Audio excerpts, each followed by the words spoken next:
asalaamaaleykum wa rahmatullahi taala wa barakaatuhu.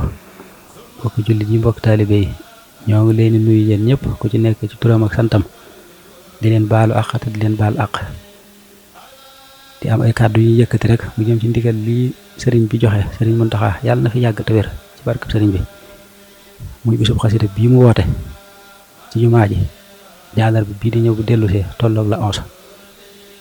maa ngi ciy woo yéen mboolem daayir yëpp, maa ngi leen di woo leen xamal ne fii laa koy defee ci kër gi ci jumaa ji, kër gi jàkkaarloo kër Sëriñ Fàllu ci buntu gannaaw bi. waajal nañ foofu, danañ ko waajal ay tànt, foofu lañ koy defee. di leen ñaanal yoonu jàmm ak salaam, ngeen ñëw ak jàmm fekk fi jàmm, ñu defe ko ni ko sëriñ bi bëgge. di ñaanal sëriñ bi mu yàgg fi te wér ci barkeb sëriñ bi ak mbooleem sëti sëriñ Tuubaa yëpp ak taalibe yëpp. jërë ngeen jëf. li mu xasida yi it ñu ngi ciy soññee bu baax a baax, ak limi alxuraan yi ñu gën koo fonk bu baax njëkk bis ba. jërë ngeen jëf. wasalaamaaleykum wa rahmatullahi taala wa barakaatu.